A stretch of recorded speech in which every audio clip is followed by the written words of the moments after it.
When my son got married, I kept my silence about the $55 million my late husband left for me. It was the smartest decision I ever made because just days later, his new wife appeared on my doorstep with a lawyer in tow. I was standing before my husband Arthur's casket when I realized my life had just been split in two, the before and the after. It wasn't just the ache of losing the man I'd shared 42 years of marriage with.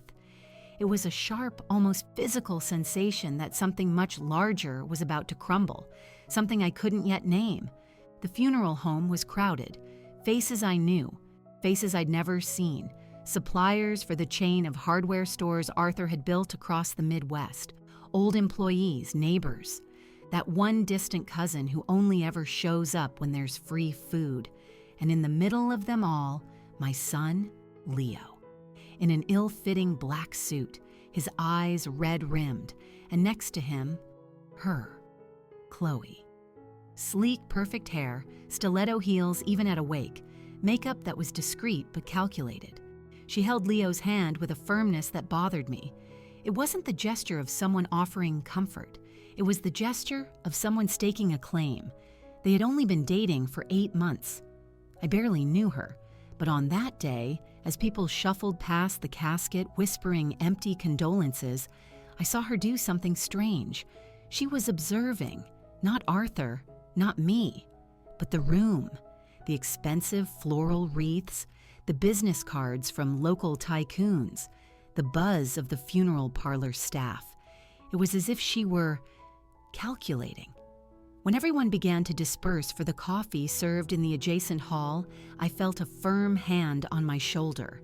It was Mr. Julian Croft, Arthur's personal attorney for over 30 years. Graying hair, gold-rimmed glasses, a grave expression. "Eleanor, I need to speak with you. Alone." We moved to a discreet corner, away from prying eyes. He handed me a thick, heavy envelope sealed with red wax. My name, Eleanor, was written in Arthur's familiar, steady hand. He asked me to deliver this to you personally. "Into your hands only," Julian said. He told me it was urgent and that you would understand why. My heart hammered against my ribs. I held the envelope with both hands, feeling its weight. It wasn't just paper. It was responsibility. It was a secret. "What is this?" Julian lowered his voice even further. "The complete will, and a personal letter he wrote 3 months before he passed. He was sick, Eleanor. He knew his time was running out, and he asked me to protect you." I went home in a state of shock that even the morphine of grief couldn't numb. Leo offered to stay the night. I refused. Chloe stared at me when I said no, as if she were trying to read something on my face. I needed to be alone. I locked the door. I switched on the lamp in Arthur's study, the room still smelling of leather and the pipe tobacco he'd given up after his emphysema diagnosis, and I opened the envelope. The letter was on top. The first few lines knocked the wind out of me. "Eleanor, my love, if you're reading this, it's because I didn't have the courage to tell you in life what I should have. You're about to discover that I've left you a fortune I built in silence. It's $55 million in real estate, businesses, investments, and land. But more important than the money, I leave you with a warning. Protect yourself. Not everyone around you loves you for who you are. Some have already sniffed out what I had, and they will try to take it from you. Trust Julian and trust your instincts. You were always stronger than you believed." My hands trembled so much I had to set the letter down on the desk. $55 million. I'd always known Arthur was successful, but this was unimaginable. I read the will 3 times. It was all there. The 12 hardware stores, the plots of land he'd bought when nobody wanted those areas, the investments in real estate funds, the farm in Kentucky, all held by a holding company I never even knew existed. And everything, with my name as the primary beneficiary and sole administrator. Leo was listed as an heir, yes, but with a clause that sent a chill down my spine. Should my son enter into matrimony within 2 years following my passing with a person who demonstrates primarily financial or mercenary interest, he shall receive only 8% of the total inheritance until he reaches the age of 40. The remainder will stay in a lifetime trust with my wife, Eleanor, who will decide on the gradual release based on an evaluation of his maturity and character. Arthur knew. Somehow, he knew. I sank into his chair, the one with brown leather worn down at the arms, and I clutched the heavy silver locket he kept on his desk. It was an old, ornate piece with embossed details of ivy leaves. Inside, Arthur kept our wedding photo. Me, at 26, in a simple dress, a shy smile. Him at 28 with a crooked tie and a look of pure adoration. I cried until I had no tears left. And then I made a decision. I wasn't going to tell anyone. Not yet. Something in Chloe's eyes at the wake. Something in the casual questions she'd been asking about Mr. Arthur's business. About how he organized things. Something told me she already knew something. And if she knew, I needed to find out how much she knew and what she planned to do about it. The Monday after the funeral, Leo called me. His voice was strange, lacking the raw emotion I would expect from a son who had just lost his father. "Mom, Chloe was asking if you're going to need to sell the house. She works at the bank. She can help with financing if you want something smaller." I went cold, utterly cold. "Leo, why is she asking that?" "Oh, Mom, she's just concerned. A woman alone, a big house." It wasn't concern, it was strategy, and I was certain of it. The war was just beginning. 3 months after the funeral, my son announced he was getting married. I should have seen all the signs, every single one. But you always think you know your own children, don't you? You think a mother's love can see through any mask. I was wrong. It was a Thursday evening when Leo showed up at the house unannounced. Chloe was with him, of course. She was always with him, attached to him like a second skin.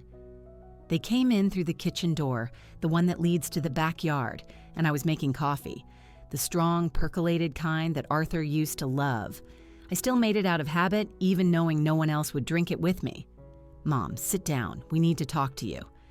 The tone was too serious, too formal. Leo pulled out a chair for Chloe before sitting down himself. She smoothed her skirt. Always those office clothes.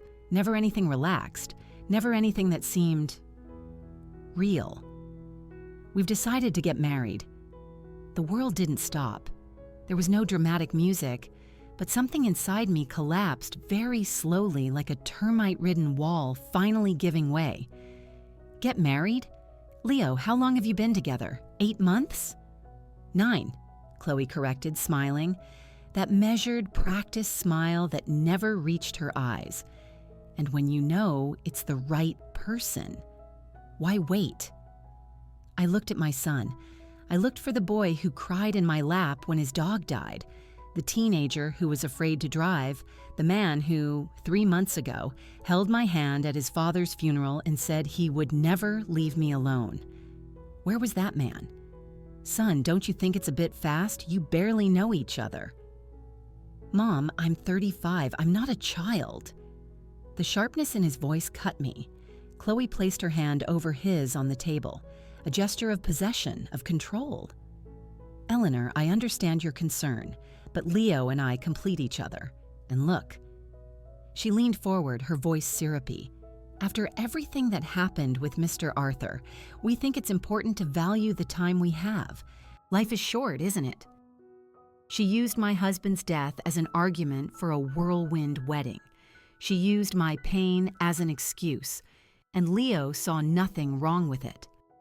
"And when would this be?" "Next month," Chloe answered before Leo could even open his mouth.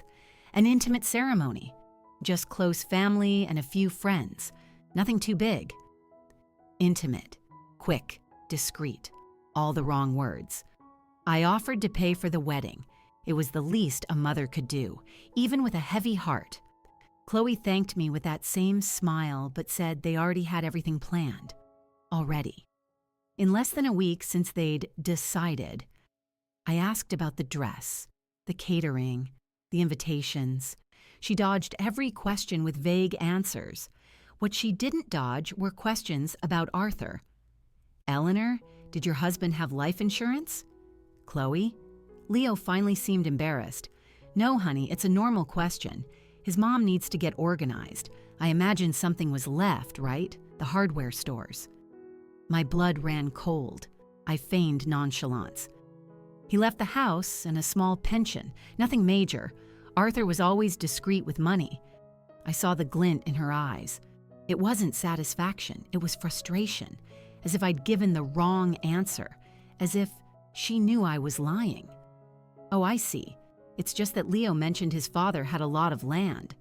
Had. He sold most of it years ago. I lied with the straightest face in the world, and I realized I was getting good at this. In the following days, Chloe started showing up more often, always with an excuse.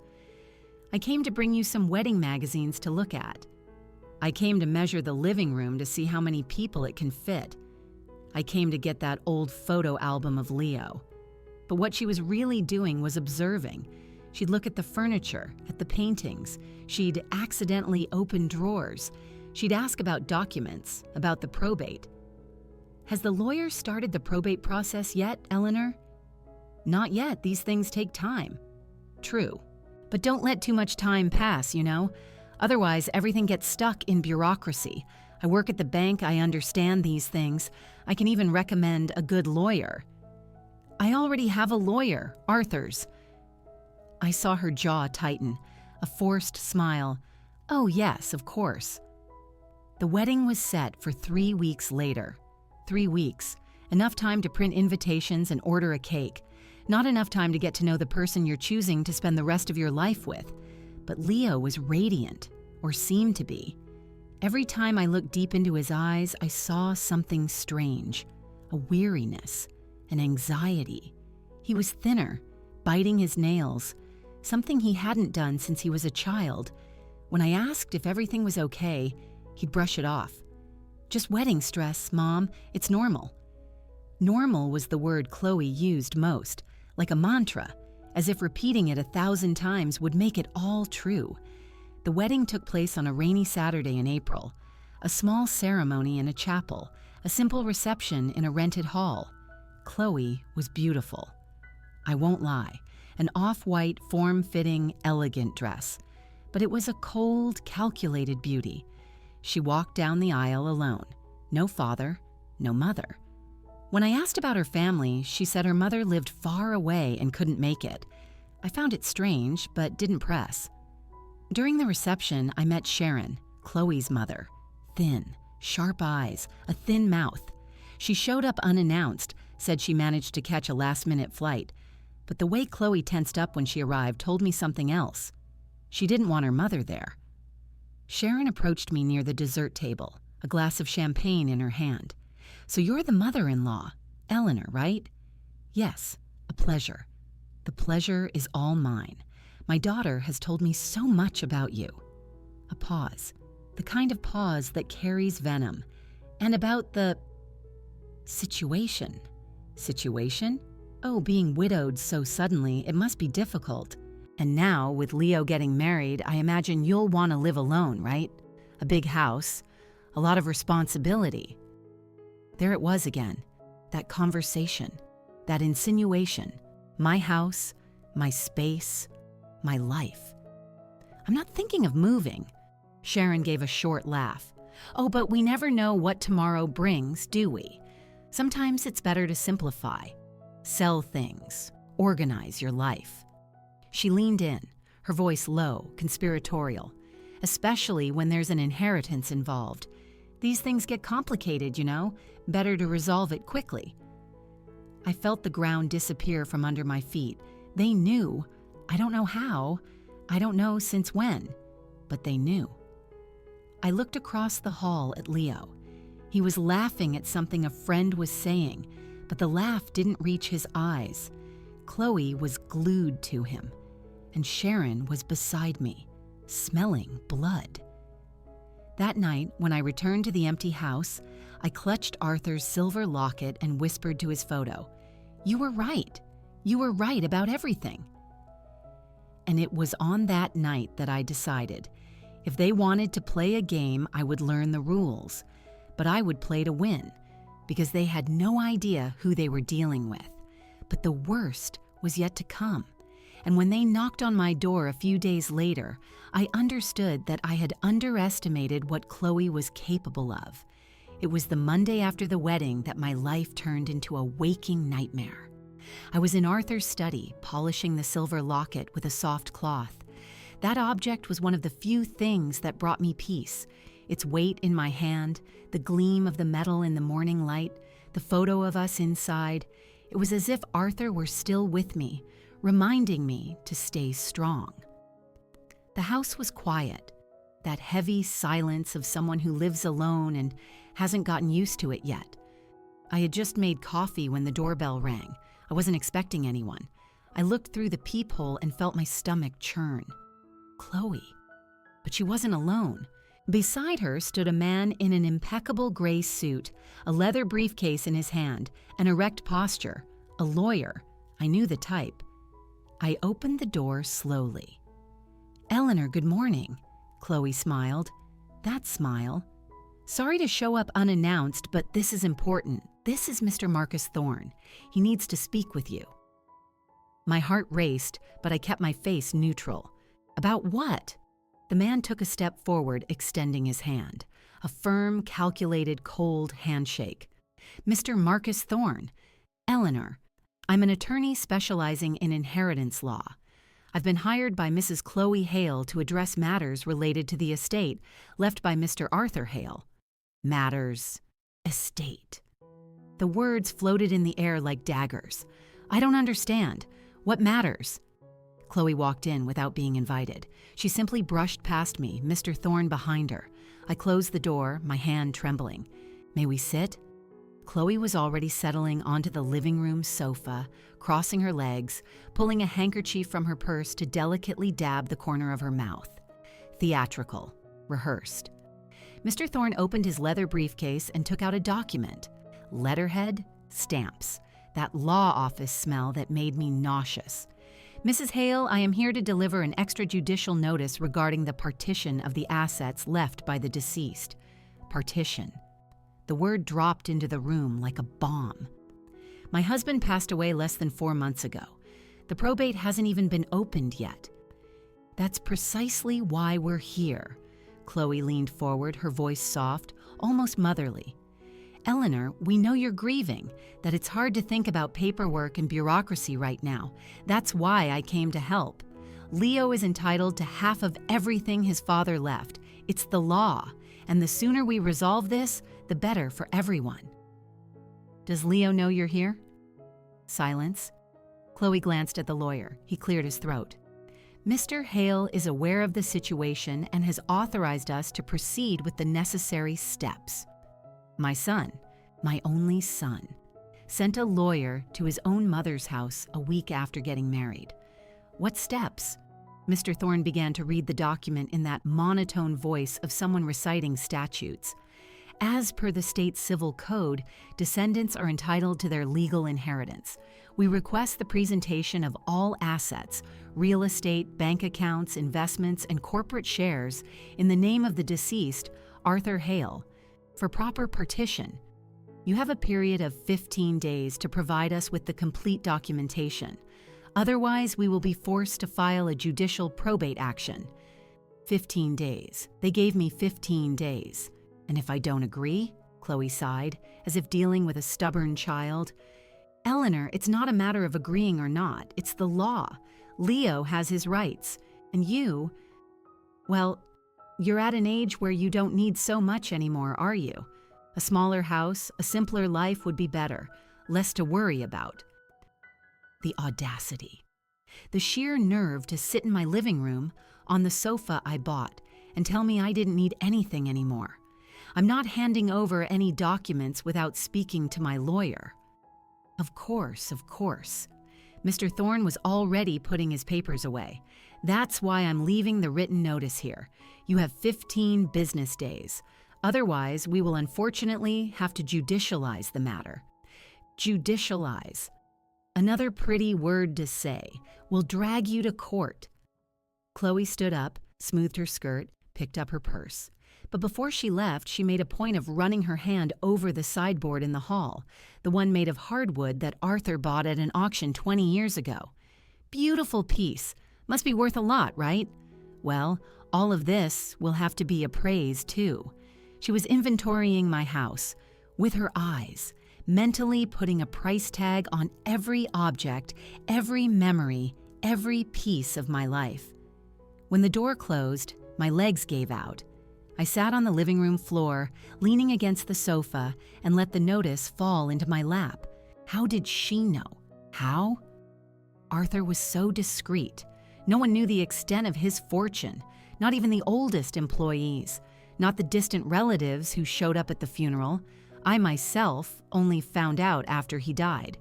But Chloe knew. And not only did she know there was money, she knew there was a lot of money. Otherwise, she wouldn't have hired an expensive lawyer. She wouldn't have come with threats of legal action.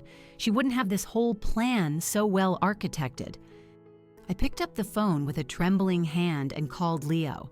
It rang 5 times before he answered. Hello? Leo, did you send a lawyer to my house? A pause. Too long. Mom, it was Chloe. She said it was better to get the probate stuff sorted out quickly. The probate stuff? Leo, I am your mother. You send a stranger to my door to threaten me with a lawsuit? Nobody threatened you, Mom. It's just to speed things up. Chloe works with this stuff. She understands. She understands? She married you a week ago, and she's already trying to take what isn't hers. It's not hers. It's mine. His voice rose. I had never heard Leo shout at me. It's my inheritance, my right. And you can't just hide Dad's things just because... Hiding? Hiding? My voice broke. Your father just died, Leo. I just buried the love of my life. And you can't even wait 4 months to come after the money with a lawyer? Chloe said you might be transferring things, that it's common for widows to do that to avoid sharing. Chloe said, Chloe said, Chloe said. So you believe her, who you've known for less than a year more than me, your own mother? Silence. Mom, I just want what's mine. And he hung up. I sat on the living room floor for I don't know how long.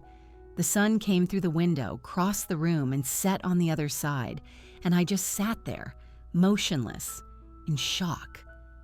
When I finally managed to get up, I went to Arthur's study. I opened the drawer where I kept his letter. I reread every word, and one sentence leaped from the page as if it were written in fire. Not everyone around you loves you for who you are. Some have already sniffed out what I had and will try to take it from you. He knew. Dear God, he knew.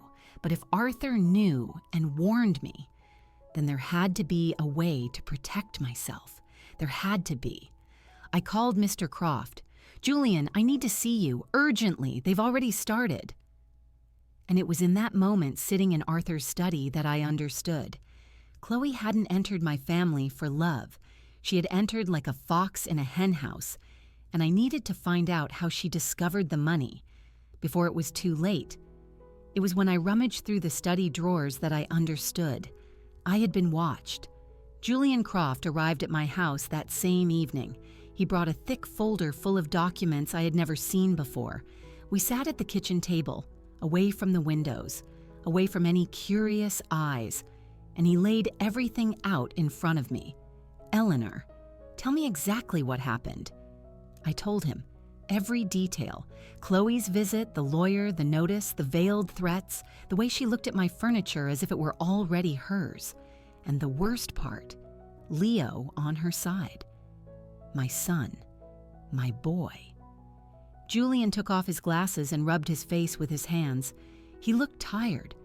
But more than that, he looked worried. She knows, Eleanor. I don't know how, but she knows.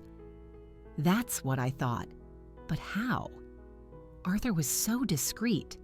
Discreet, yes, but not invisible. He opened one of the documents.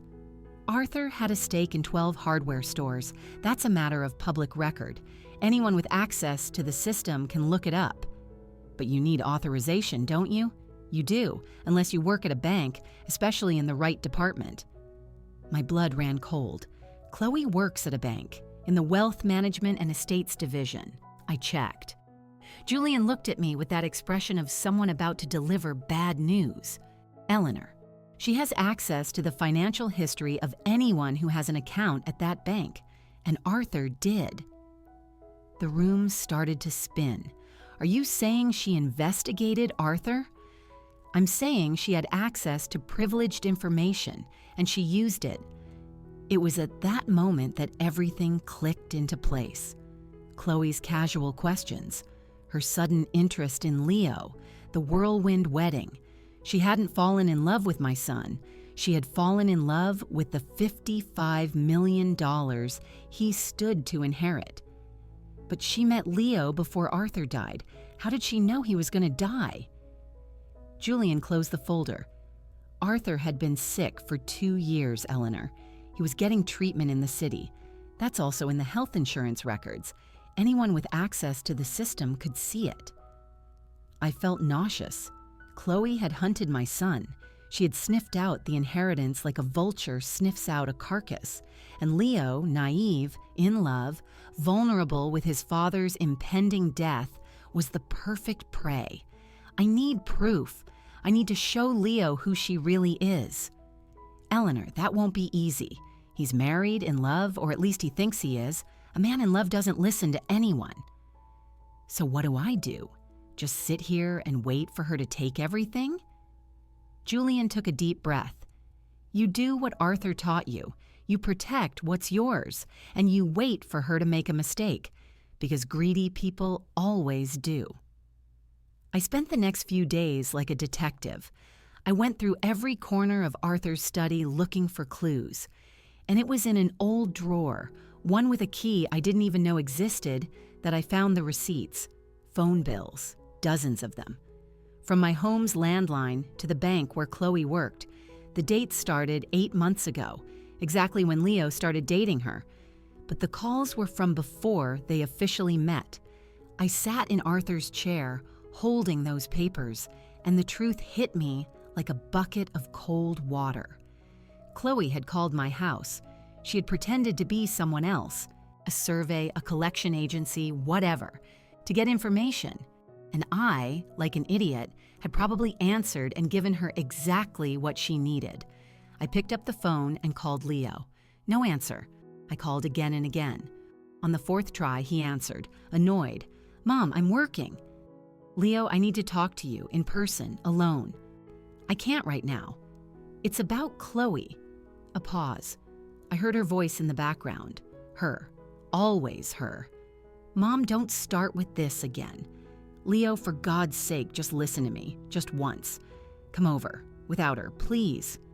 She's my wife. I'm not going to do anything behind her back.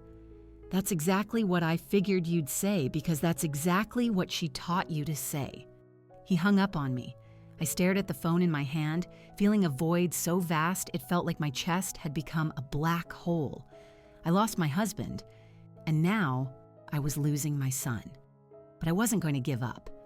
I put on a jacket and went to the bank, the same one where Chloe worked. I walked in like a regular customer, took a number, and waited. When my turn came, I asked to speak with a manager. Any manager, except her. A young man assisted me, a friendly smile, a blue tie. Yes, ma'am. How can I help you? I wanted to know about investment consulting for widows. It was a lie, of course, but I needed a reason to be there. He led me to a private office, offered coffee, and started talking about fixed income funds. I feigned interest. And while he talked, I looked up at the 2nd floor where the offices of the high net worth account managers were, and I saw her, Chloe, entering a room with a folder under her arm. Even from a distance, I recognized her posture, the confidence, the way she walked, as if she owned the place. Excuse me, that woman over there, is she a manager? The young man looked where I was pointing. Chloe? Yes, she works with estates and high net worth clients. Why? Just curious. She seems very young for such an important position. He chuckled. Oh, but she's good. Very good. She can get information on any client. Some people say she has a special nose for assets. A special nose. I left the bank with my heart pounding so hard I thought it would explode. I didn't have concrete proof yet, but I was certain. Chloe had used her position to investigate Arthur, and now she was using Leo to take what wasn't hers. When I got home, the front door was ajar. I froze. I was sure I had locked it when I left. I pushed the door open slowly. Everything was in its place, nothing disturbed, but there was a scent in the air. Perfume. Expensive. Floral. Chloe's perfume. I ran to Arthur's study. The drawer where I kept the documents was open. The phone bills were gone. She'd been in my house. She'd gone through my things. She'd stolen the evidence. I sat on the floor, clutching the silver locket, and for the first time since Arthur died, I felt real fear. It wasn't just greed anymore, it was something bigger, more dangerous. Chloe was always one step ahead, and if I didn't do something soon, I would lose everything. But what Chloe didn't know was that I had already started my own plan, and she was about to find out that underestimating a widow was the biggest mistake she could have ever made. I thought the worst was over. I was mistaken. The call came on a Friday morning. It was Chloe. Her voice was sweet, almost friendly. Eleanor, good morning. How are you? I gripped the phone so tightly my knuckles turned white.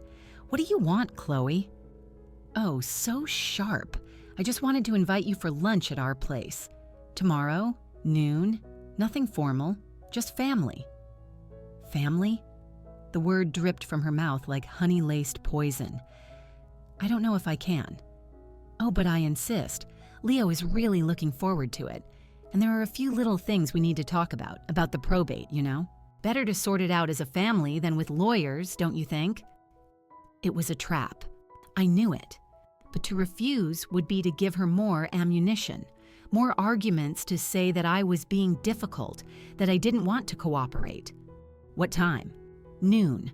I'll text you the address. I wrote it down. A new condominium in a wealthy part of the city, a 3-bedroom apartment. And I wondered, with what money does a newly married bank manager buy an apartment like that? On Saturday, I dressed with care. I put on my navy blue suit, the one Arthur said made me look elegant. I tied my hair in a low bun. I wore the pearl earrings he gave me on our 30th wedding anniversary. And before leaving, I held the silver locket. I ran my fingers over the ivy leaf details. Give me strength, I whispered to Arthur's photo. I'm going to need it. The condominium had a doorman, impeccable gardens, and a mirrored elevator. The kind of place Arthur and I had always dreamed of living in when we were young, but never prioritized. He preferred to invest in the business. I preferred to invest in our family. I rang the bell for apartment 1, 504.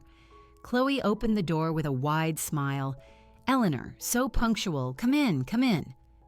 The apartment was immaculate. Modern furniture, gleaming porcelain floors, expensive curtains, abstract paintings on the wall. It smelled of home cooking, or of food someone made to seem homemade.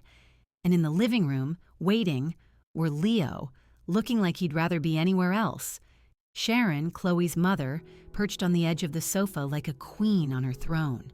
And a woman in her 40s with short hair, a black blazer, and a briefcase in her hand. My stomach sank. Eleanor, this is my cousin, Dr. Veronica. She's also a lawyer, specializing in family law.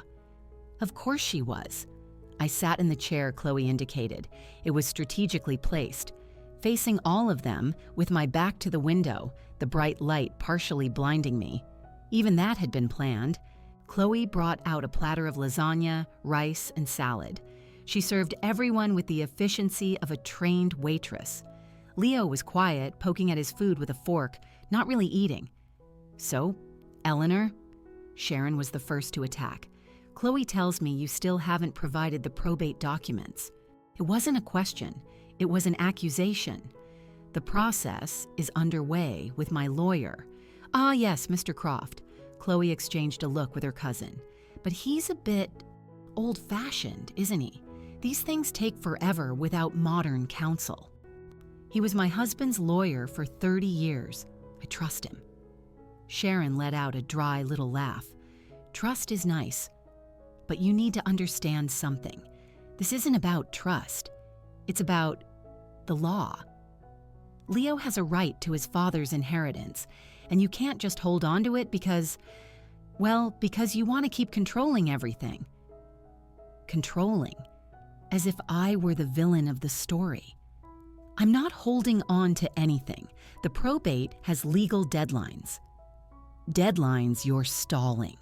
Veronica, the lawyer cousin, interjected with a firm, cold voice.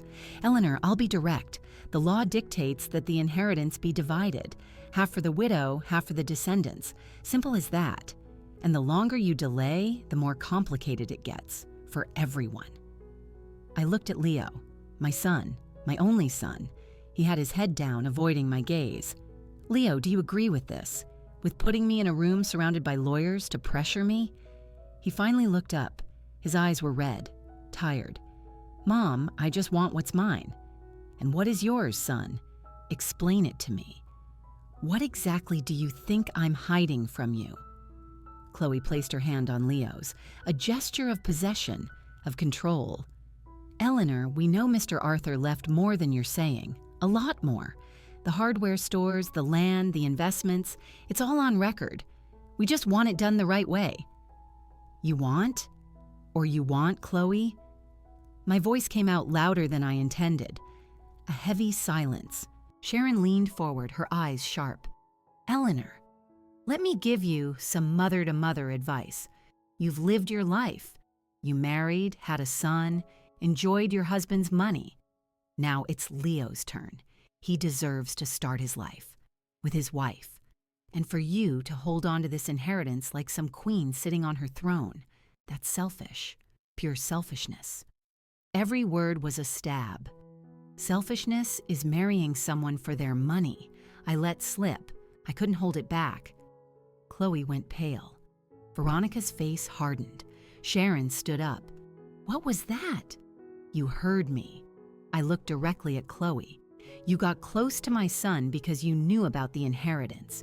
You investigated my husband, you used your position at the bank to get privileged information, and now you want to pretend this is about love?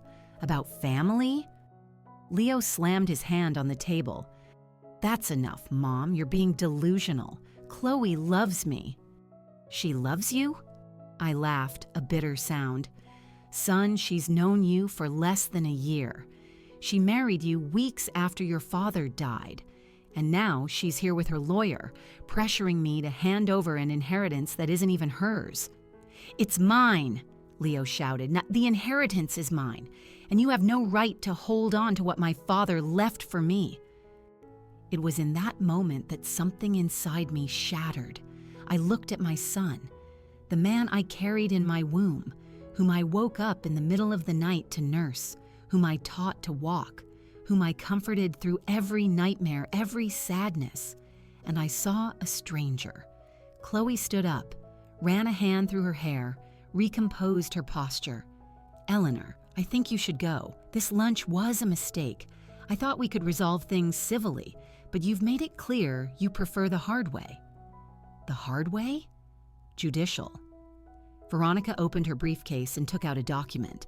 If you don't present all the documentation by the end of next week, we will file a suit for concealment of inheritance. And then, Eleanor, the court will force you to hand over everything, including the house. The house. My house. The place where I built my life with Arthur, where I raised Leo, where every room held a memory. I stood up.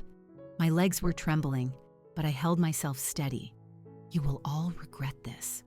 Chloe smiled, that cold, victorious smile. You're the one who will regret being so stubborn. I walked out of that apartment with my head held high, but when I got into the elevator and the doors closed, I fell apart. I cried like I hadn't cried since the day of Arthur's funeral. I cried for Leo's betrayal, for the humiliation of being judged, pressured, cornered. I cried for the feeling of being completely alone in the world. When I got home, I locked myself in Arthur's study. I hugged the silver locket and let the tears fall onto the cold metal. I can't take this anymore, my love. I can't. But it was there, at the bottom of that pit, crying while holding the last physical memory of the man I loved, that something inside me shifted. It was no longer sadness. It was anger. Pure, boiling, liberating anger. They thought they had broken me, but they had only woken me up. That night, alone in that empty house, I made a decision. No more crying. No more being the victim. If they wanted a war, I was going to teach them a lesson they would never forget. It was that night, crying alone, that I decided. They wanted war. I would teach them a lesson. But it wouldn't be with shouting. It wouldn't be with desperation. It would be the way Arthur always did things. Silently, intelligently, waiting for the right moment. I dried my tears. I splashed cold water on my face and opened the letter he had left for me again. I reread every word, every comma, every pause, and it was as if he were there, beside me, guiding me. Protect what we built. Not everyone deserves it. Trust Julian and your instincts. You were always stronger than you believed. I picked up the phone and called Julian Croft. It was almost 10 at night, but he answered on the second ring. "Eleanor, are you all right?" "No, but I'm going to be." My voice came out different, firm, determined. "I need you to come here tomorrow morning. I have a plan, and I need you to tell me if it's possible." He arrived at 7 a.m. on Sunday with a thermos of coffee and the same old briefcase. We sat at the kitchen table, the place where so many important decisions in my life had been made. This time would be no different. "Tell me what happened," I told him. Every detail of the lunch, the humiliations, the threats, the way they surrounded me, like hyenas circling their prey. When I finished, Julian took off his glasses and ran a hand over his face. "Eleanor, I'm going to be honest with you. They can file a lawsuit, and if they do, it will be a long, draining, expensive process." "I know, but..." He opened his briefcase and took out Arthur's will. There's something they don't know, something Arthur prepared for this exact situation. My heart quickened. What? The Asset Protection Clause. It's here, in Article 5 of the will. Arthur foresaw that someone might get close to Leo for financial gain, especially after his death, when Leo would be vulnerable. So he put in a condition.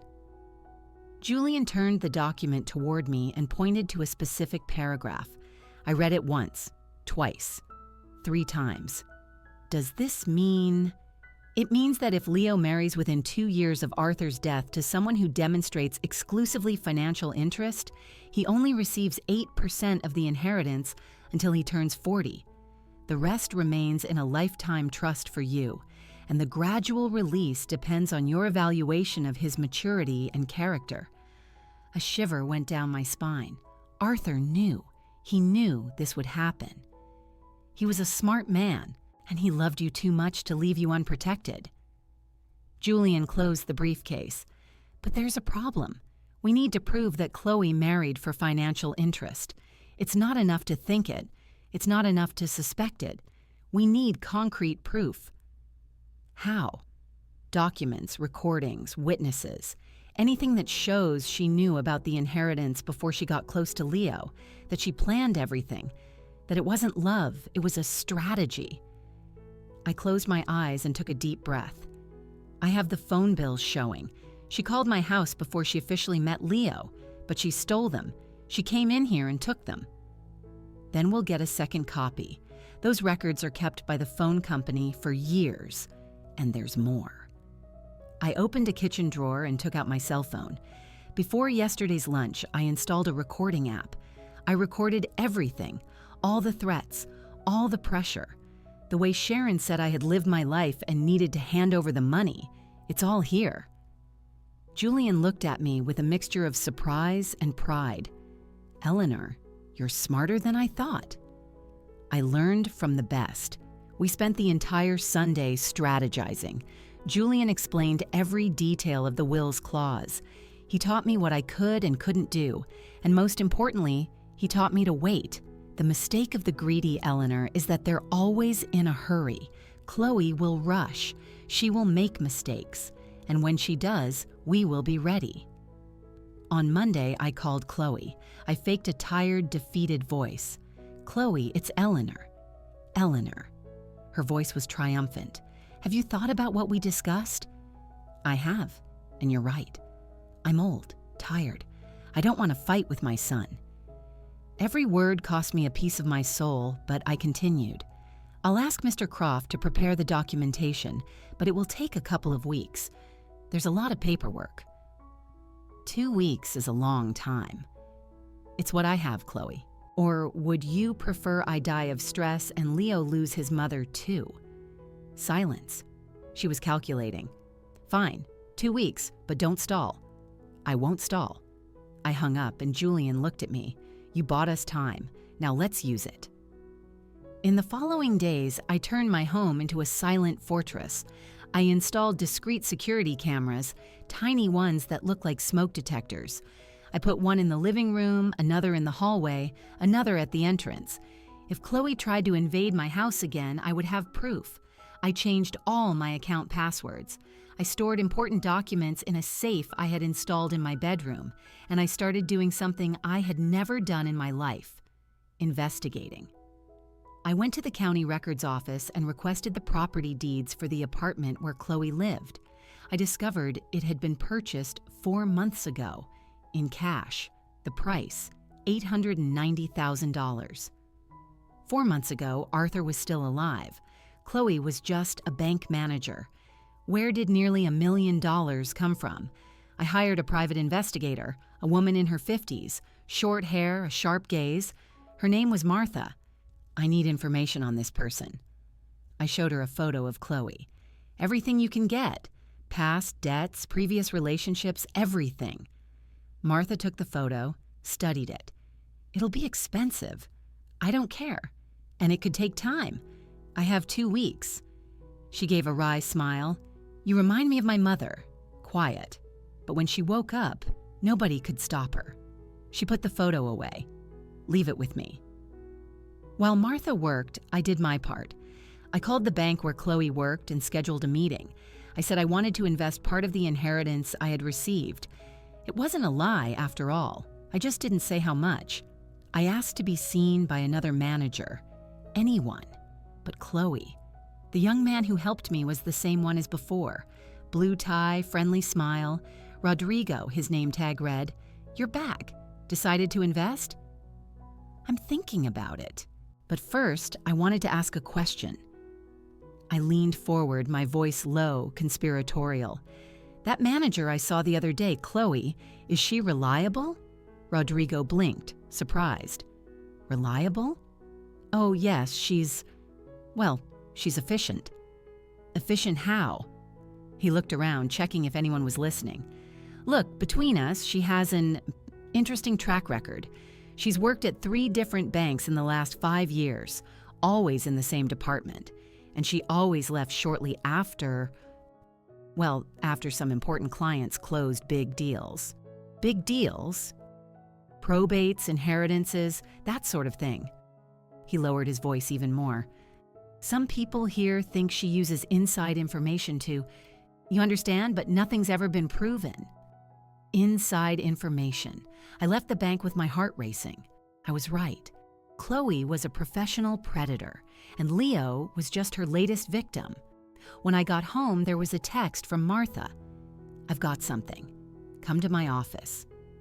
What Martha had discovered would change everything, and for the first time since Arthur died, I felt like I had a real chance of winning this war. I arrived at Martha's office on a gray Tuesday afternoon. The place was in an old commercial building, 3rd floor, a small room with a cluttered desk and 2 uncomfortable chairs. Martha was at her computer, her fingers flying across the keyboard. When she saw me, she turned the screen in my direction. "Sit down, Eleanor. You're going to need to."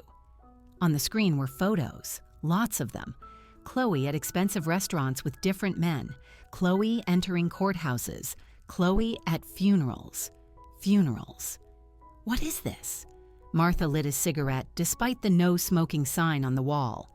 Chloe Christina Vaz, 28 years old, degree in business administration, worked at 4 banks in the last 6 years, always in the high net worth division. She clicked on another tab, and at each bank she got involved with clients or the sons of clients who were about to receive large inheritances. I felt a chill run down my spine. How many? 3 before Leo. The first was a 60-year-old businessman, a recent widower, heir to a supermarket chain. They got engaged. 3 months later, he transferred $1.2 million to her account. Then she broke it off, said she wasn't ready for a commitment. My God. The second was the son of a gas station owner from out of state. Sound familiar?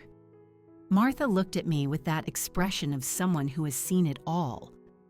She dated him for 6 months, got access to the whole family's documents. When his father died, she pressured the guy to fight his siblings for the inheritance.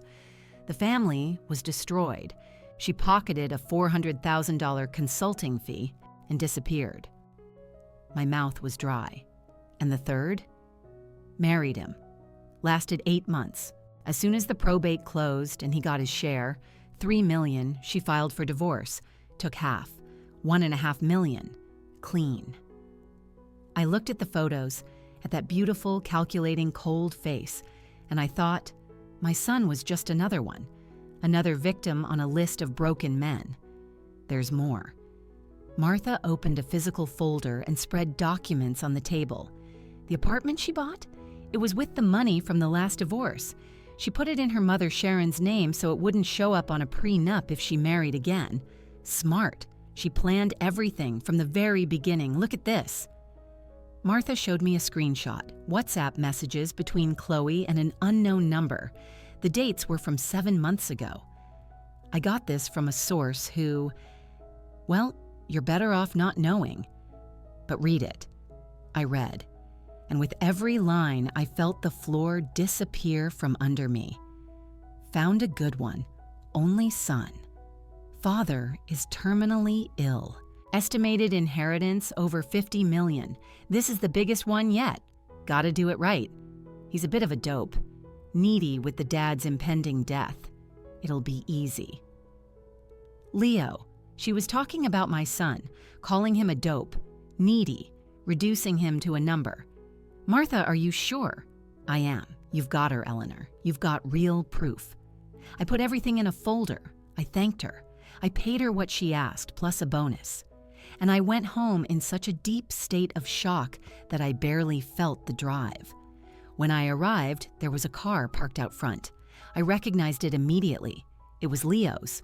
My heart leaped. Had he come alone? Had he finally woken up? But when I opened the door, I saw he wasn't alone. Mr. Marcus Thorne, Chloe's lawyer, was sitting in my living room, and Leo was next to him. No Chloe this time, but he had an expression I had never seen on his face before. Coldness, determination, anger. Leo, what's going on? He stood up. He was wearing a suit, his posture rigid, as if he'd rehearsed this. Mom, we tried to do this the easy way. You didn't want to cooperate, so now it's going to be the hard way. Mr. Thorne opened his briefcase and placed a document on the coffee table. Mrs. Hale, this is an official summons. Your son is filing a judicial probate action with a request for urgency. We are alleging that you are concealing assets, hiding wealth, and obstructing the heir's legitimate access to the deceased's property. Concealing, hiding. The words ricocheted in my head. Leo, you're doing this? You're suing me? You didn't give me a choice. I am your mother. And I am your son. I have a right to what my father left me, and you're hiding it all. I'm not hiding anything. I'm protecting you. Protecting me? From what? He let out a bitter laugh. You're just jealous of Chloe. That's it. You can't accept that I'm married, that I have my own life now, and you want to punish me for it. I felt like I'd been punched in the gut. How can you say that? Mr. Thorne stood up impatiently. "Mrs. Hale, the hearing is scheduled for 15 days from now. I suggest you hire a good lawyer because what we have against you is solid. Very solid." They left. Leo didn't even look back. I stood in the middle of the living room, holding that paper, feeling my world collapse for the second time, suing his own mother. My son was suing me. But the worst was yet to come. On Thursday, I started noticing strange looks. The neighbor who always greeted me averted her eyes. The baker served me with a coldness. The woman at the pharmacy whispered something to the cashier when I walked in. At the supermarket, I heard it. 2 women in the dairy aisle. One of them I knew by sight. "Did you hear about Eleanor? Hiding a fortune from her son. The poor guy just got married, trying to start his life, and she won't release a dime. They say it's over 50 million. I don't believe it. It's true. His new wife, Chloe, told a bunch of people. Says Eleanor is transferring everything to an offshore account so he won't get anything. My vision went dark. Chloe was spreading rumors. She was slandering me all over the neighborhood. I abandoned my shopping cart and practically ran out. In the parking lot, I had to lean against my car because my legs wouldn't hold me. People were judging me, thinking I was the villain, that I was robbing my own son. When I got home, there were 3 messages on the answering machine. The first was from an acquaintance from church. "Eleanor, I don't know if what they're saying is true, but if it is, you should be ashamed. A son is a son." The second was from a distant cousin. "Listen, I'm not one to meddle, but Leo is a good boy. You can't do this to him." The third was from someone who didn't even identify themselves. "Selfish woman, holding on to money that isn't yours. God is watching." I sat on the kitchen floor and hugged my knees.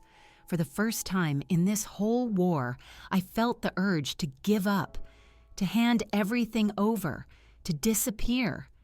Because it wasn't just Chloe. It wasn't just Leo. It was the whole world against me. I took out the silver locket, placed it in my lap, and opened it. Arthur's photo looked at me with that calm, confident smile, and it was as if I could hear his voice. "You are stronger than you imagine." I closed my eyes. I took a deep breath, and for the last time in that war, I allowed myself to cry. I cried for the betrayal, for the loneliness, for the son I had lost to a lie. I cried until I had no tears left, and when the last tear dried, something inside me transformed. It was no longer pain, it was fury. I got up from the floor, washed my face, dried my eyes. I picked up the phone and called Julian Croft.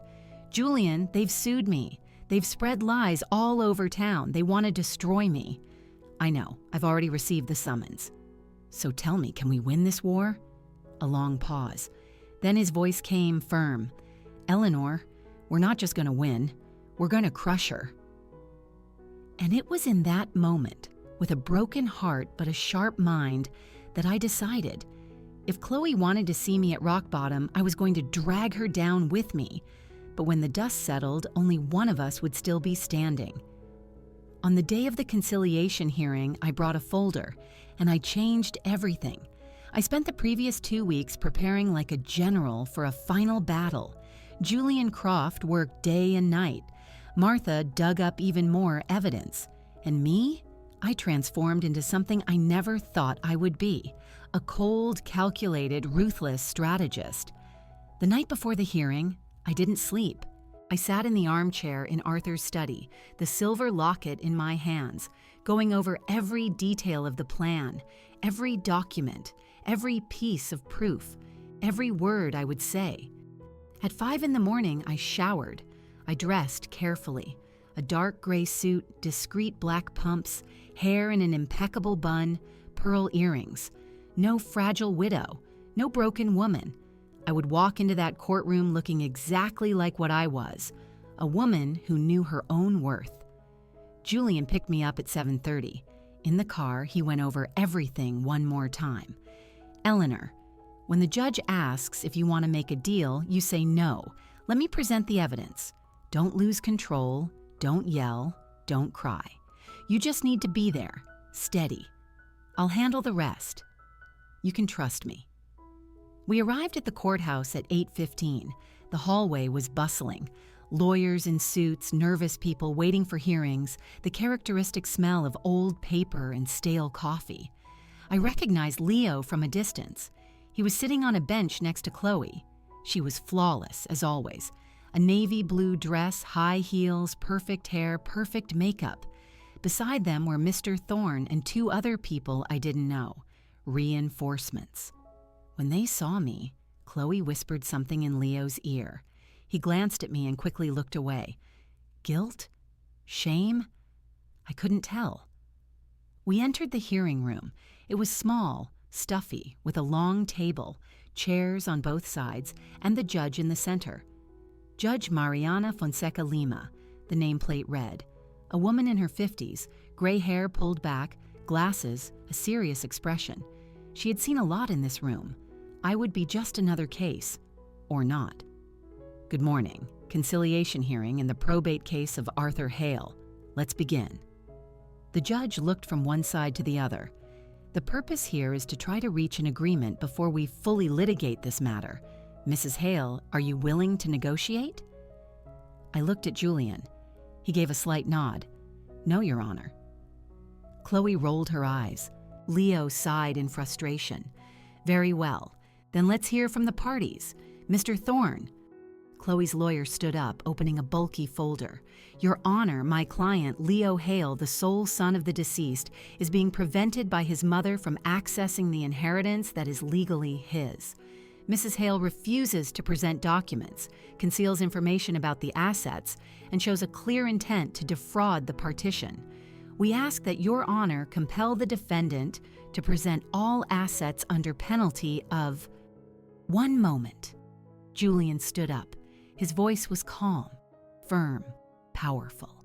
Your Honor, before we proceed with baseless accusations, I would like to present some documents that will completely clarify this situation. The judge adjusted her glasses. Proceed.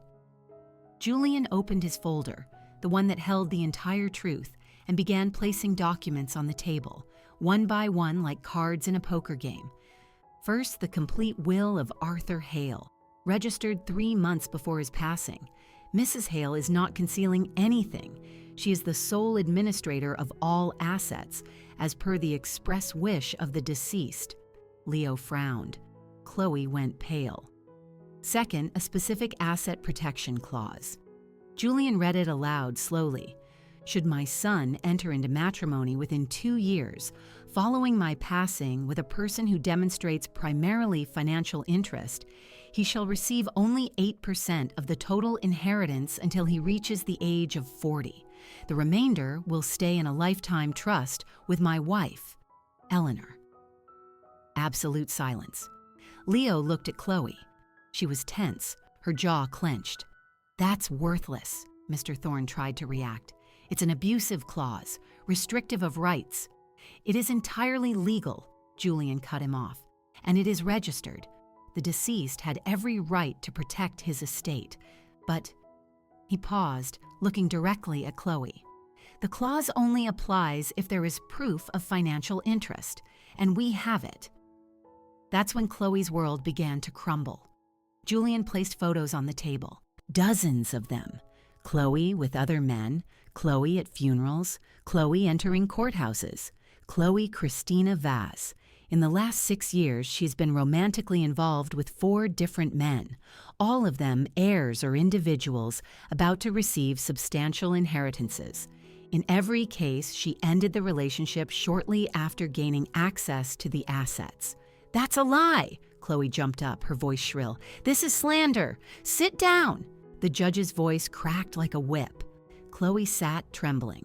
Julian continued, relentless. First case. Marcelo Andrade, businessman, 60. She received $1.2 million from him and was discarded. Second case. Rafael Gomes, son of a fuel industry entrepreneur. She pressured him to fight his family for the inheritance. family destroyed. She pocketed $400,000 in consulting fees. Third case, Cassio Martins, married, divorced. In 8 months, she took half the estate, $1.5 million. Leo was white as a sheet. He was staring at Chloe as if he were seeing a monster. Chloe, is this true? She didn't answer, and there's more. Julian placed the screenshots of the text messages on the table.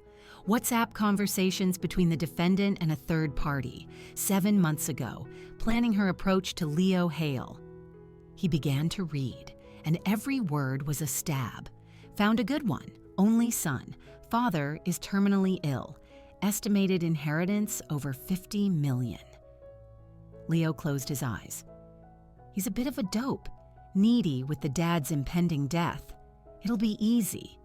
Stop, Leo yelled. He shot up from his chair. He looked at Chloe with a mixture of horror and disgust. You used me? Chloe tried to grab his hand. Honey, it's not like that. Don't touch me. He pushed her hand away with such force she almost fell out of her chair. You lied about everything. You never loved me. You just wanted the money. Leo, please, let me explain. Explain what? Tears were streaming down his face. That I was an idiot? That you were laughing at me this whole time? That you destroyed my relationship with my mother for money? He looked at me, and in that look, I saw it all. Regret, shame, pain. Mom, Dear God, what have I done? I wanted to get up. I wanted to hug my son, but Julian placed a hand on my arm. Not yet. It wasn't time. The judge banged her gavel. Silence, Mr. Croft. Do you have any more evidence? Yes, Your Honor. He picked up the last document. Audio recordings made by Mrs. Hale during a forced meeting at Chloe's home 2 weeks ago, where she and her family pressured Eleanor to hand over the inheritance under threat. He placed the phone on the table and pressed play. Sharon's voice echoed in the room. You've lived your life. Now it's Leo's turn. To hold on to this inheritance is selfish, pure selfishness. Chloe's voice. When I get this cash, I'm dumping this loser and moving to Europe. The silence that followed was deafening. Leo was destroyed. Chloe was ashen. Mr. Thorne was desperately trying to gather his papers. The judge took off her glasses and looked directly at Chloe. Mrs. Vaz, do you have anything to say in your defense? Chloe opened her mouth, closed it, opened it again. Nothing came out. Your Honor, Mr. Thorne tried, these recordings could have been doctored. They were authenticated by a private forensic expert and notarized, Julian cut in. They are entirely legal and valid. The judge gathered the papers and banged her gavel. It is more than clear to me that there was bad faith, manipulation, and exclusively financial interest on the part of Mrs. Vaz. The clause in Arthur Hale's will is valid. Leo Hale will receive only 8% of the inheritance until he turns 40, as stipulated. The remainder stays with Mrs. Eleanor Hale in a lifetime. Trust. Probate case dismissed. This matter is closed. She banged the gavel one last time. Chloe stood up, grabbed her purse, and looked at me with pure hatred. You set me up. This was a setup. I stood up, slowly. I looked directly into her eyes. I didn't set up anything, Chloe. I just let you show everyone who you really are. She tried to lunge at me, but Mr. Thorne held her back. Let's go, now. They stumbled out, Chloe screaming, Mr. Thorne trying to calm her, and all that was left in that room was me, Leo, and Julian. Leo was sitting, his head in his hands, sobbing, Mom, forgive me, please forgive me. And in that moment, looking at my broken son, I had to decide. Justice had been served, but forgiveness? Forgiveness was a choice only I could make. Seeing her face in that moment was worth every tear I had shed, but seeing my son's devastated face sitting in that hard courtroom chair broke me in a way Chloe's betrayal never could. Julian gently touched my shoulder. I'll give you two some time. I'll be outside. He left, closing the door carefully, and there we were, Leo and I, mother and son. separated by a table, but it felt like a chasm. He couldn't look at me.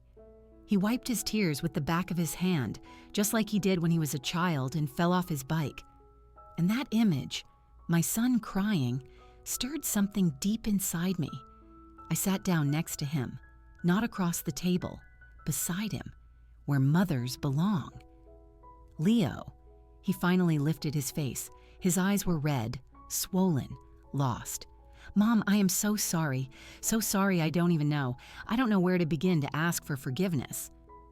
Then don't start with apologies. Start by telling me. When did you stop trusting me? He swallowed hard. She was so convincing. She spoke with such certainty. She said you were hiding things, that I had a right, that you were going to leave me with nothing. His voice broke. And I believed her. I chose to believe her over you, over the woman who raised me, the woman who never, ever denied me anything. Why? Because it was easier. He let out a bitter laugh. It's pathetic, isn't it? It was easier to believe my mother was selfish than to admit I'd been an idiot, that I'd let myself be manipulated, that I'd chosen a woman I barely knew over the person who was always on my side. We were silent for a while. The courthouse noise continued outside. Footsteps, muffled voices, the creak of old doors. Your father knew, Leo. He knew this would happen. Leo looked at me, surprised. How? Because he was smart, because he knew you, and because he knew that when he died, you would be vulnerable, lost. And people like Chloe, they smell vulnerability like sharks smell blood. He must be so disappointed in me. No. I took his hand. It was cold, trembling. He's proud that you woke up, that you saw the truth in time, before it was too late. Leo squeezed my hand tightly. I sued you, Mom. I called you selfish. I accused you of stealing. How can you forgive me? I took a deep breath. It was a fair question, and it deserved an honest answer. Because you are my son, and a mother's love doesn't have logic. It doesn't have an accounting book. It has no limits. I wiped a tear rolling down his face.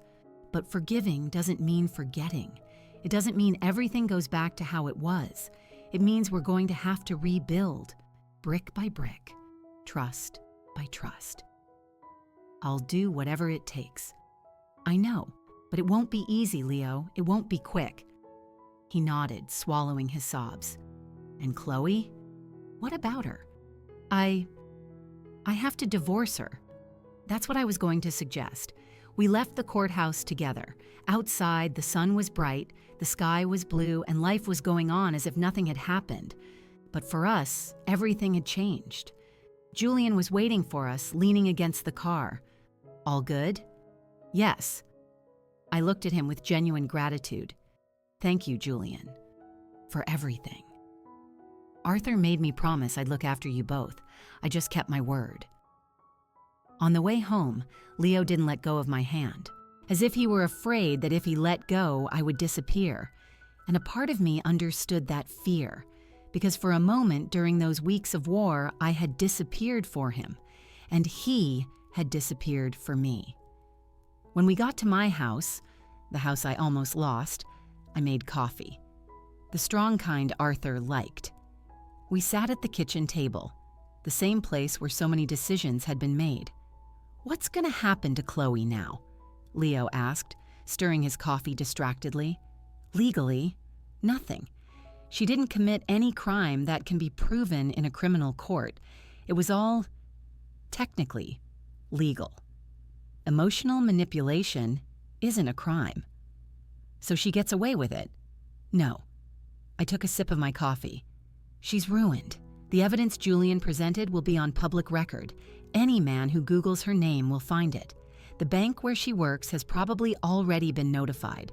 Her reputation is finished, and reputation, Leo, is sometimes worth more than money. The following week, Chloe tried to call me 6 times. I didn't answer once. On the 7th, she left a voicemail. Eleanor, you destroyed me. You destroyed me. I lost my job, my friends, everything. I hope you're happy." I deleted the message without listening to the end. 2 weeks later, I received a notice. Chloe had filed for a consensual divorce. She didn't want anything. No alimony, no division of assets. She just wanted out of Leo's life as quickly as possible.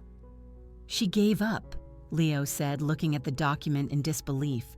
She realized there was nothing left to gain, and for people like Chloe, if there's no gain, there's no interest. The divorce was finalized in 45 days, a record. During that time, Leo started therapy.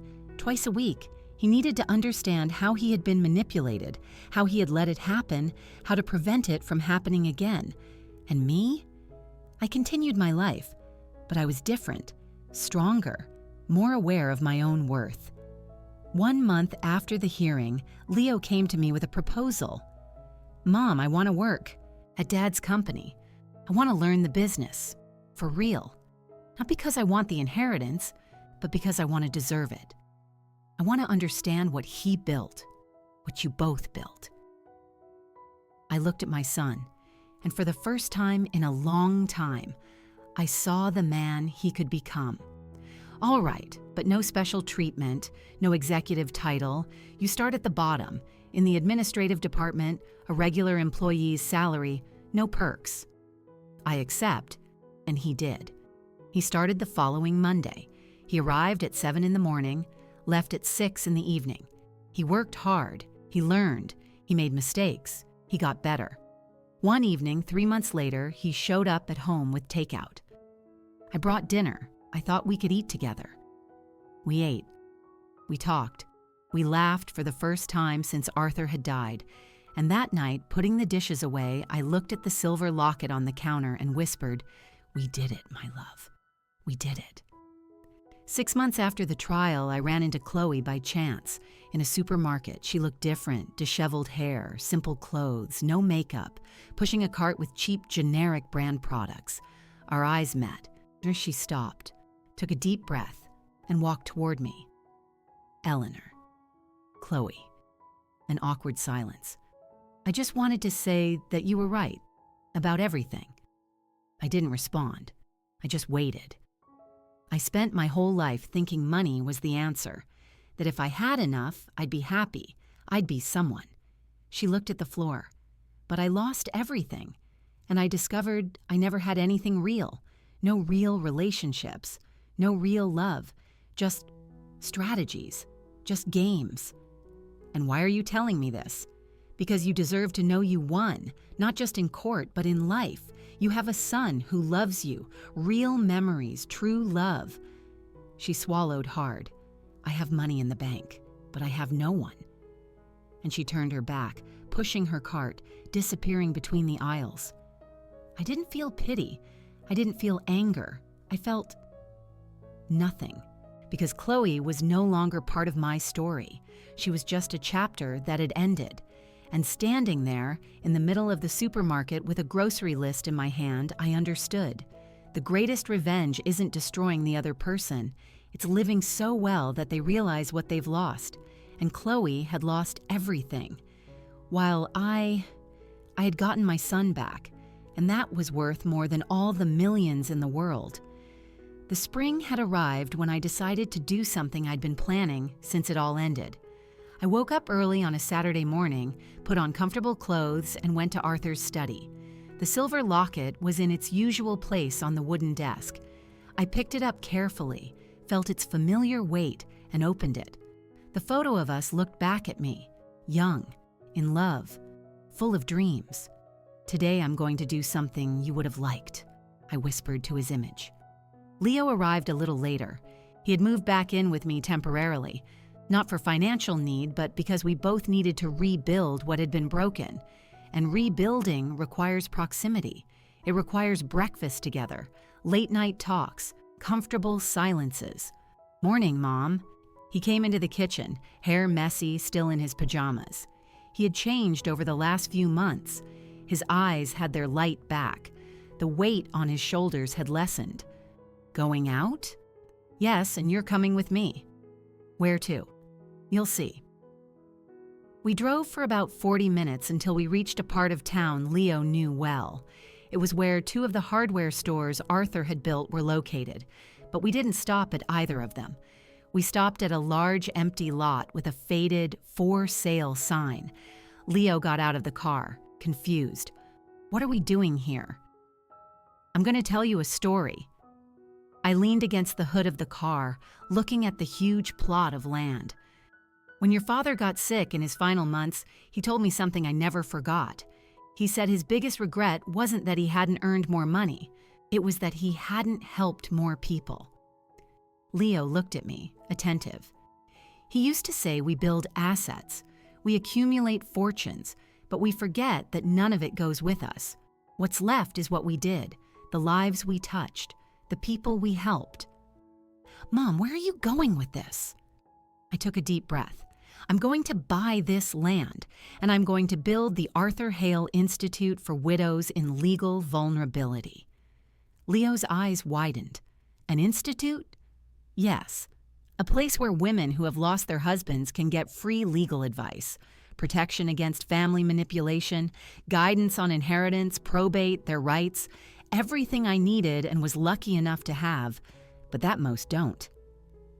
He was silent for a moment, processing. "Mom, that's gonna cost a fortune." "I know, and I want to spend that fortune." I looked directly into his eyes. "Leo, I lived through the hell of being a widow and becoming a target. I was lucky to have Julian, to have a structure, to have protection. But how many women out there don't? How many end up losing everything because they don't know how to defend themselves?" Leo ran a hand over his face and, to my surprise, started to laugh. Not a laugh of derision, a laugh of relief, of pride. "You're incredible. You know that, right?" "I learned from the best." "When does it start?" "As soon as the paperwork is done. A few months, maybe." He looked at the land, imagining what would come. "Can I help?" I looked at my son, this man who had hurt me so deeply but who was rebuilding himself, brick by brick. "You can, but not with money, with work. I want you to coordinate the administrative department of the Institute. No salary for the first 6 months. Volunteer work." "I accept." And we sealed it with a hug. The first real hug we'd shared since before Chloe entered our lives. The following months were a whirlwind of intense work. I bought the land, hired architects, planned every detail. The Institute would have consultation rooms, a legal library, an auditorium for lectures, a space for support groups. It would be a refuge, a safe harbor. Leo dove in head first. He worked harder than I had ever seen him work. He made spreadsheets, organized documents, coordinated suppliers. And every night, we'd have dinner together, and he would tell me about the progress. Today, I closed a deal with 3 lawyers who will provide pro bono consultations twice a week. Today, I got a donation of furniture from an office that's closing down. Today, a woman called asking when we open. She lost her husband last month and his family is pressuring her to sell the house. Each story reinforced my certainty. This needed to exist. 7 months after the hearing, the Arthur Hale Institute opened its doors. The inauguration was simple. Me, Leo, Julian Croft, a few staff members, and 3 women who were already being helped. No lavish party, no long speeches, just a bronze plaque at the entrance with the words, "In memory of Arthur Hale, who built a fortune but left a legacy." At the end of the day, when everyone had gone home, I stood alone in the main hall. I placed the silver locket on the reception desk. It would stay there, reminding everyone that this place was born from love, from protection, from a lesson learned. "We did it, my love," I whispered. The pain became a purpose. Leo appeared at the door, leaning against the frame. Thinking about Dad? Always. He came in and sat beside me. "Mom, I wanted to thank you." "For what?" "For not giving up on me, for fighting. Not just for the money, but for me, for the person I could be if I just woke up." He held my hand. "Chloe broke me, but you rebuilt me." "You rebuilt yourself, son." I just held your hand while you learned to walk again." We sat there in silence, looking at this space that was born from the worst phase of our lives, but which now represented hope. A year after the opening, the Institute had already helped 143 women. Some managed to keep their homes. Others discovered inheritances they never knew existed.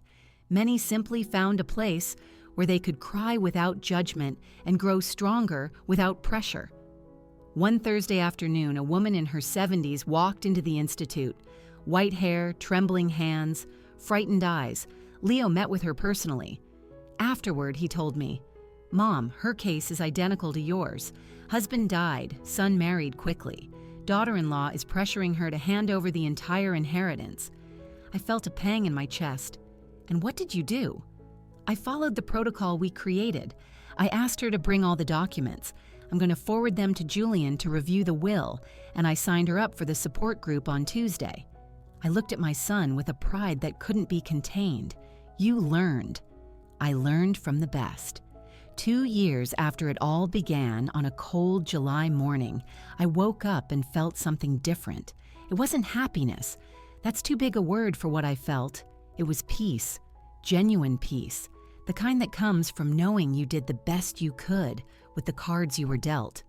Leo had moved into his own apartment, bought with his salary, not with inheritance money. He visited 3 times a week. We had lunch on Sundays. Our conversations were no longer about money or lawsuits or betrayals. They were about football, recipes, projects, dreams. He had started dating again, a teacher he met at an institute lecture, a simple woman, no agenda. "It's a pleasure, Amanda." "The pleasure is all mine, Mrs. Hale.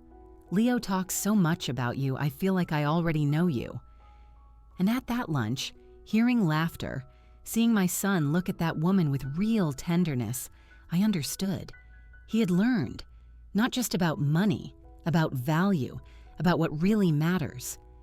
That night, alone at home, I sat in Arthur's study. I lit the lamp. I picked up the silver locket, and for the first time since he died, I didn't cry. I smiled. "You were right, my love. I was stronger than I imagined. And our son? Our son became the man you dreamed he would be." I closed the locket carefully. I ran my fingers over the embossed ivy leaves. "Thank you for protecting me even after you were gone, for foreseeing, for giving me the tools I needed." I rested my forehead against the cold metal. "You left me with so much more than money, Arthur. You left me with dignity. You left me with strength.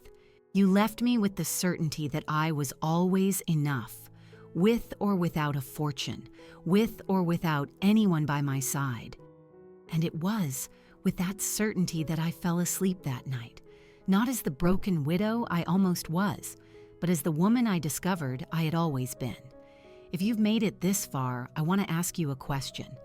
How many times in life do we mistake manipulation for love? How many times do we hand over our peace, our dignity, our worth to someone who doesn't deserve it? I almost lost everything: my son, my home, my sanity. But I learned something I carry with me every day. The greatest asset we have isn't in a bank. It's in our ability to get back up after we fall, to protect what is ours without destroying who we are. Chloe taught me about greed. Leo taught me about forgiveness. And Arthur taught me that true love protects, even from a distance. If this story touched your heart in any way, if you've been through something similar, or if you know someone who needs to hear this, leave a comment telling me where you're watching from. Share a little of your story with me, because I've learned that our shared pains become lighter. And if you want to continue following real stories of overcoming, of struggle, of women who refuse to be erased, subscribe to the channel and hit the bell, because every week I bring you stories that will make you reflect, feel, and above all, remind you are stronger than you imagine. A hug from someone who knows that life hits hard, but also knows that we get back up. Eleanor.